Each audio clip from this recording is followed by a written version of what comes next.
আসসালামু আলাইকুম। দৈনিক সকালবেলার স্টুডিও থেকে আমাদের আজকের বিশেষ আয়োজন স্থানীয় সরকার, পল্লী উন্নয়ন ও সমবায় মন্ত্রণালয়ের স্থানীয় সরকার বিভাগের একটি অনুসন্ধানী প্রতিবেদন। আমরা জানি স্থানীয় সরকার বিভাগের অন্যতম প্রতিষ্ঠান স্থানীয় সরকার প্রকৌশল অধিদপ্তর এলজিইডি।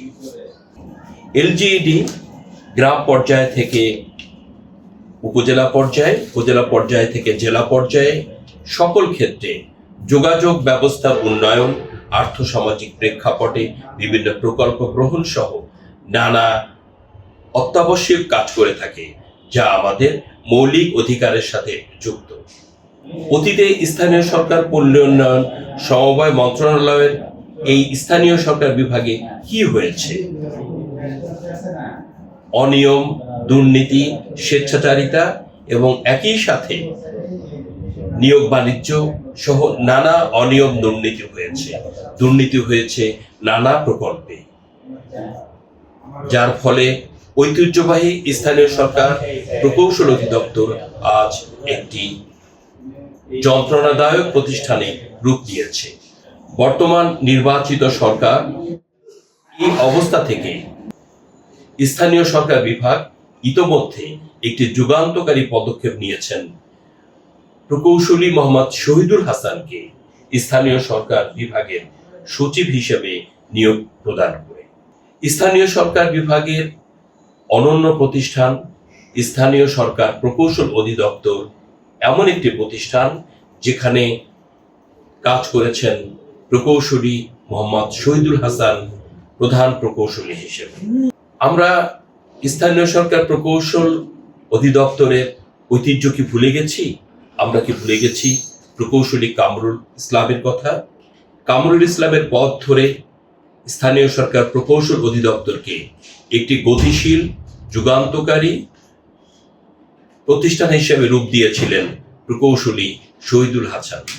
প্রায় 7.5 বছর তিনি প্রকৌশলীর দায়িত্ব পালন করেছেন, নানা প্রতিকূলতার মধ্য দিয়ে একটি সোনালী অঙ্গীকারে পথ ধরে।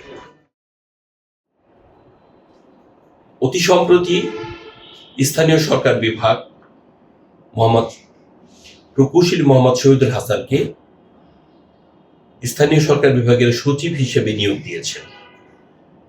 তার দীর্ঘদিনের কর্মের অভিজ্ঞতা, প্রকৌশল জীবনে স্থানীয় সরকার প্রকৌশল অধিদপ্তরকে তিনি কিভাবে সাজিয়েছেন, সেই অভিজ্ঞতাকে সামনে রেখে সরকারের এই ইতিবাচক পদক্ষেপকে আমরা স্বাগত জানাচ্ছি। আমরা শহীদুল হাসান সম্পর্কে কতটুকু জানি? 2000 সালের 10ই ডিসেম্বর তিনি এলজিইডির প্রধান প্রকৌশলী হিসেবে দায়িত্ব পালন করেন এবং দায়িত্ব শেষ হয় 2008 সালের 27 জুন। এই দীর্ঘ সময়ে তিনি এলজিইডিকে দক্ষতার সাথে, নিষ্ঠার সাথে গড়ে তুলেছেন। এলজিইডির বিভিন্ন প্রকল্প, আন্তর্জাতিক অনুদান সহ নানা প্রকল্পের দিক উন্মোচন করেছেন তিনি। আমরা এলজিইডির নানা প্রকার দুর্নীতি অতীতে শুনেছি। নিকট অন্তর্বর্তীকালীন সরকারের সময়ও যে অনিয়ম দুর্নীতি হয়েছে সেটা নিয়ে নানা প্রচারণা রয়েছে। এই জায়গা থেকে এলজিইডিকে বাঁচাতে, এলজিইডিকে একটি দক্ষ, গতিশীল প্রতিষ্ঠানে রূপ দিতে এবং এলজিইডির প্রতিটি প্রকৌশলীকে তথা উপজেলা প্রকৌশলী, নির্বাহী প্রকৌশলী, বিভিন্ন প্রকল্পে নিয়োজিত প্রকল্প পরিচালক, তারা যেন সততার সাথে, নিষ্ঠার সাথে তাদের দায়িত্ব পালন করতে পারে, সেই রূপরেখা তৈরির লক্ষ্যেই নিয়োগ দেওয়া হয়েছে স্থানীয় সরকার বিভাগে প্রকৌশলী শহীদুল হাসানকে। কেন নিয়োগ দেওয়া হয়েছে? নানা প্রকার অনুসন্ধানে জানা যায় সততা, নিষ্ঠা, আন্তরিকতা, কাজের অভিজ্ঞতা এবং কাজের প্রতি শ্রদ্ধাবোধ, এই জায়গাগুলোতে শহীদুল হাসানের এক অনন্য ভূমিকা রয়েছে। তিনি মূলত এলজিইডিকে আজকে একটি জাতীয় প্রতিষ্ঠান তথা দেশের আন্তর্জাতিক প্রেক্ষাপটে দেশের একটি শীর্ষ সেবা প্রতিষ্ঠানে রূপ দিয়েছেন। তার এই অনন্য চেতনা, অভিজ্ঞতাকে আমরা কাজে লাগাতে চাই। আর সেই লক্ষ্য অর্জনে সরকারের একটি মহৎ উদ্যোগ তাকে সচিব হিসেবে পদায়ন করা। আমরা প্রত্যাশা করছি স্থানীয় সরকার, পল্লী উন্নয়ন, সমবায় মন্ত্রণালয়ের মাননীয় মন্ত্রী মির্জা ফখরুল ইসলাম আলমগীরের নিকট যে আপনি এবং আপনার সচিব প্রকৌশলী শহীদুল হাসানকে সাথে নিয়ে এলজিইডির প্রতিটি প্রকল্পকে স্বচ্ছতা, নিষ্ঠার সাথে পরিচালিত করবেন।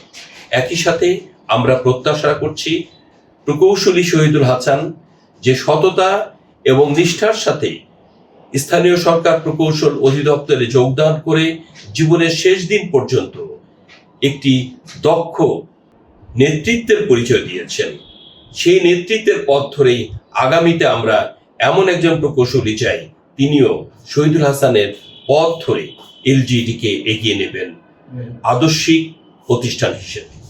আমরা সবশেষে বলতে চাই প্রতিটি উপজেলা প্রকৌশলীর প্রতি, নির্বাহী প্রকৌশলীর প্রতি এবং একই সাথে প্রকল্প পরিচালকদের প্রতি, আপনাদেরকে ফিরিয়ে আনতে হবে এলজিইডির হারানো গৌরব।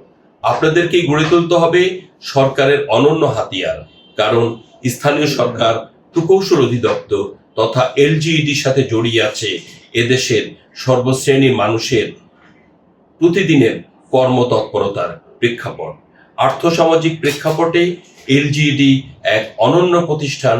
এই ঐতিহ্য ধরে রাখতে সকলের প্রতি আহ্বান জানাচ্ছি দৈনিক সকালবেলার পক্ষ থেকে।